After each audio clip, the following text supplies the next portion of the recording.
Hello बच्चों, कैसे हैं आप सब। उम्मीद करता हूं आप सब बहुत अच्छे होंगे। आज के इस वीडियो में स्टार्ट करने वाले हैं क्लास 9 मैथ का चैप्टर नंबर 6 रेखाएं एवं कोण। बहुत सारे बच्चे बोलते हैं कि सर रेखाएं एवं कोण वाला चैप्टर काफी डिफिकल्ट है, लेकिन बेटा ऐसा नहीं है। डिफिकल्ट चैप्टर को यदि आप स्टेप बाय स्टेप समझते हैं तो वह चैप्टर आपके लिए बहुत ही आसान होगा। और आज के इस वीडियो में हम रेखाएं एवं कोण वाले चैप्टर को बिल्कुल बेसिक से एडवांस तक स्टेप बाय स्टेप समझने वाले हैं। वीडियो आप लास्ट तक जरूर देखें। वीडियो आपको कैसी लगी यह कमेंट बॉक्स में जरूर बताएं। तो आइए बिना टाइम वेस्ट किए आज की इस वीडियो को स्टार्ट करते हैं और सबसे पहले समझते हैं रेखाएं एवं कोण के कुछ शब्दों को, जो कि काफी इम्पोर्टेंट है। जिनमें से कुछ इम्पोर्टेंट शब्द हैं, जैसे हमें समझना है बेटा कि रेखा क्या होती है और रेखा की प्रॉपर्टी क्या है, इसकी विशेषताएं क्या है। दूसरा हमें समझना है बेटा किरण क्या है, किरण की विशेषता क्या होती है। और तीसरा हमें समझना है रेखाखंड। बेटा बिल्कुल बेसिक से आपको समझा रहे हैं, जीरो लेवल से समझा रहे हैं। चीज़ों को बड़े ध्यान से समझना, हो सके तो नोट्स बनाने का प्रयास करना। आपके नोट्स जितने बेहतर तरीके से बने होंगे, मैथ को आप उतना ही आसान समझिए। तो सबसे पहले समझते हैं बेटा कि रेखा क्या होती है। तो रेखा की पहली प्रॉपर्टी होती है कि रेखा की केवल लंबाई होती है, इसकी कोई चौड़ाई नहीं होती है। तो पहला पॉइंट आपको याद रखना, रेखा की क्या विशेषता होती है कि रेखा की केवल बेटा लंबाई होगी, इसकी कोई चौड़ाई नहीं होती है। दूसरा पॉइंट हमें याद रखना है कि रेखा को हम दोनों साइड बढ़ा सकते हैं अनंत तक, यानी इस साइड भी बढ़ा सकते हैं और इस साइड भी बढ़ा सकते हैं। यदि कोई आपसे कहे कि रेखा की लंबाई कितनी होती है, तो रेखा की कोई लंबाई नहीं होती है, रेखा अनंत लंबाई की होती है। कितनी होती है बेटा? रेखा अनंत लंबाई की होगी। तो उम्मीद करते हैं कि रेखा वाला जो कॉन्सेप्ट है आपका, वो आप आसानी से समझ सकते हैं कि रेखा को हम दोनों साइड बढ़ा सकते हैं, इसका कोई भी अंत बिंदु नहीं होता है। इसके बाद दूसरे नंबर पे है बेटा किरण क्या होती है।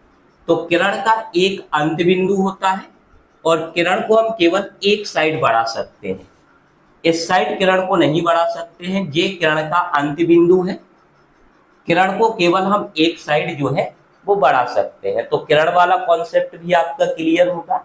इसके बाद अगर बात करें रेखाखंड की, कि रेखाखंड क्या है बेटा, तो रेखाखंड रेखा का एक निश्चित पार्ट होता है। रेखाखंड क्या है? रेखाखंड रेखा का एक निश्चित पार्ट होता है। जैसे हमने आपके सामने एक रेखा बनाई, अब इस रेखा का अगर कोई हम एक फिक्स पार्ट यानी कि निश्चित पार्ट ले लें, तो इसको हम रेखाखंड कहेंगे। इसको क्या कहेंगे बेटा? रेखाखंड कहेंगे। तो उम्मीद है कि तीनों शब्द आपके क्लियर होंगे। रेखा क्या है, किरण क्या है, रेखाखंड क्या है। किरण का मतलब है ऐसी लाइन जिसे हम दोनों साइड बढ़ा सकते हैं, लेफ्ट साइड में और राइट साइड में अनंत तक बढ़ा सकते हैं। इसके बाद किरण की प्रॉपर्टी होती है कि इसका एक पॉइंट अंत पॉइंट होता है और इसे एक साइड हम कहीं तक भी बढ़ा सकते हैं, अनंत तक बढ़ा सकते हैं। और रेखाखंड का मतलब है रेखा का एक निश्चित भाग जिसे हम रेखाखंड कहते हैं। तो उम्मीद है कि यहाँ तक आपका कोई डाउट नहीं होगा। अगर यहाँ तक क्लियर है तो आप कमेंट बॉक्स में जरूर बताएं कि सर हमारा यहाँ तक क्लियर है। यहाँ तक आपका क्लियर होगा। अब आगे बात करते हैं और आगे हमें एक नए कॉन्सेप्ट को समझना है, जिसे बेटा कोण कहते हैं। क्या कहते हैं? कोण कहते हैं। यहाँ पे हम समझेंगे कि कोण क्या है और कैसे कोण बनता है। तो बेटा कोण कब बनेगा? जब किसी एक अंत बिंदु से दो किरणें अलग अलग दिशा में निकलेंगी, तो उन दोनों किरणों का जो फैलाव होगा उसे कोण कहते हैं। जैसे मान लो हमारे पास एक बिंदु ए है, हमारे पास एक बिंदु ए है, इस बिंदु से एक किरण इस दिशा में निकलती है और एक किरण इस दिशा में निकलती है। तो इन दोनों किरणों का जो फैलाव है इसको बेटा कोण कहते हैं। दोनों किरणों का जो फैलाव है उसको क्या कहते हैं बेटा? कोण कहते हैं। और ये जो दोनों किरणें हैं इसे इस कोण की भुजाएं कहते हैं। क्या कहते हैं बेटा? भुजा। यानी एक भुजा ये हो जाएगी और एक भुजा हमारी ये होगी। तो यहां तक क्लियर होगा। और जिस अंत बिंदु से दोनों किरणें निकलती हैं उस अंत बिंदु को बेटा शीर्ष बोलते हैं।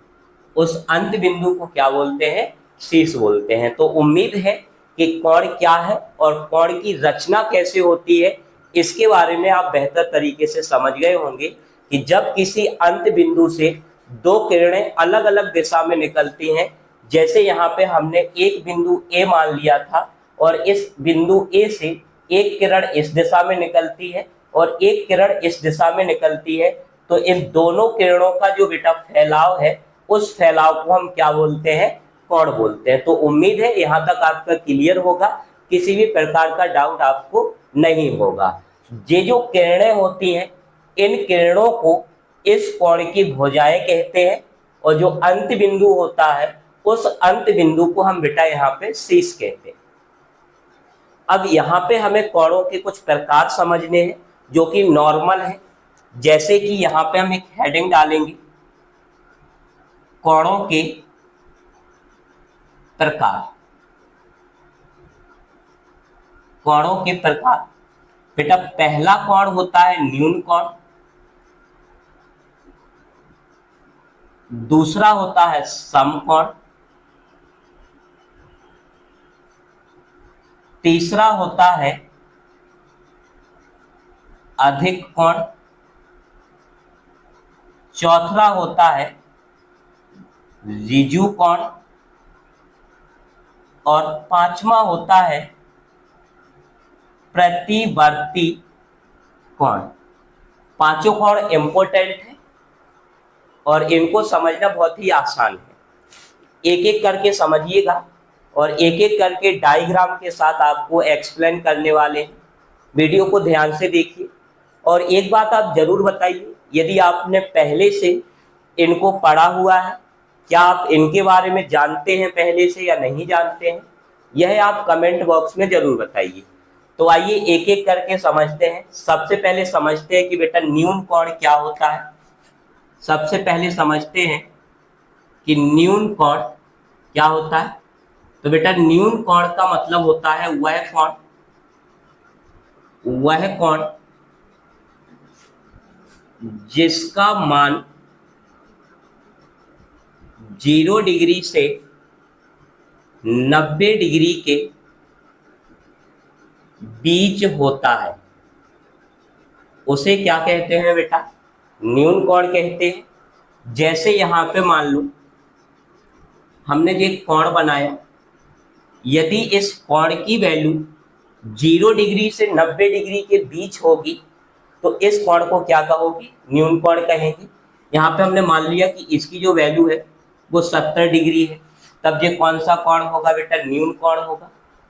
उम्मीद है आप आसानी से बना सकते हैं। इसके बाद हमें दूसरा बात करना है, समकोण क्या होता है? समकोण तो वह कोण जिसका मान 90 डिग्री हो, जिसका मान 90 डिग्री हो उसे समकोण कहते हैं। क्या कहते हैं बेटा? समकोण कहते हैं। समकोण का जो डायग्राम है वो इस टाइप से बनता है। समकोण का जो डायग्राम है वो इस टाइप से बनता है और इसकी एक और विशेषता होती है कि यहाँ पे जो कोण बनाएंगे वो गोल नहीं बनेगा, वो इस टाइप से जो है वो स्क्वायर शेप में इसको यहाँ पे बनाते हैं। तो इससे भी हम पहचान करते हैं कि दिया गया जो कोण है वो हमारा 90 डिग्री का यानी कि समकोण होगा। तो दोनों कोण आपके बिल्कुल क्लियर होंगे। आप नोट्स बनाओगे तो आपके लिए ज़्यादा बेहतर होगा। चलिए इसके बाद समझते हैं तीसरे प्रकार को, जो है हमारा अधिक कोण। तो इसको साफ करते हैं और तीसरा प्रकार समझते हैं। तीसरा है हमारा बेटा अधिक कोण। अधिक कोण और डेफिनेशन आप इसकी बिल्कुल आसान तरीके से लिख सकते हैं। अधिक कोण का मतलब होता है वह कोण जो 90 डिग्री से ज़्यादा हो और 180 डिग्री से कम हो, उस कोण को हम क्या कहते हैं, अधिक कोण कहते हैं।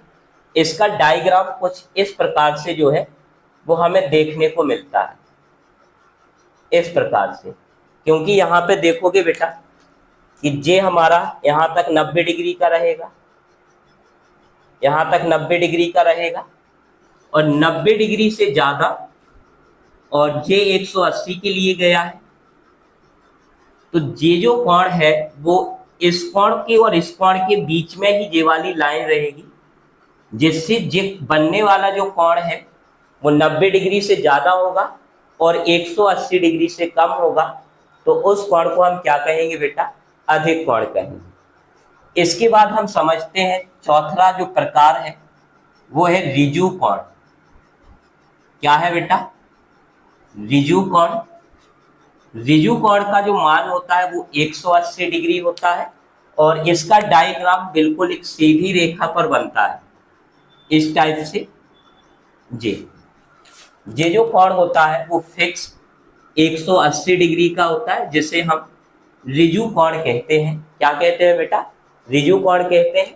यदि आपको कहीं पर 180 डिग्री का एंगल मिलेगा तो आप उसे कितने डिग्री का मिलेगा, 180 का, तब आप उसे क्या कहोगे, ऋजु कोण कहोगे। इसके बाद लास्ट और पांचवा प्रकार है प्रतिवर्ती कोण।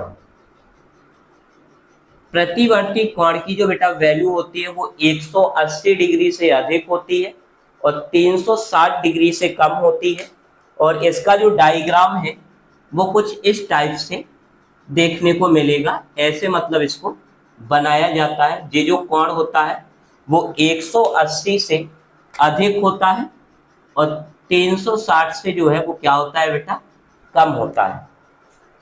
तो उम्मीद करता हूं कि यहाँ तक का जो कॉन्सेप्ट है वो आपका क्लियर होगा। इतना जो कॉन्सेप्ट है उससे आप प्रश्नावली 6.1 को बिल्कुल आसान तरीके से समझ सकते हैं। आगे भी कुछ जो है वो इसका बेसिक है, उसे भी हम किसी नेक्स्ट वीडियो में समझने वाले हैं। तो आज के लिए इतना ही, मिलते हैं किसी नेक्स्ट वीडियो में, तब तक के लिए धन्यवाद।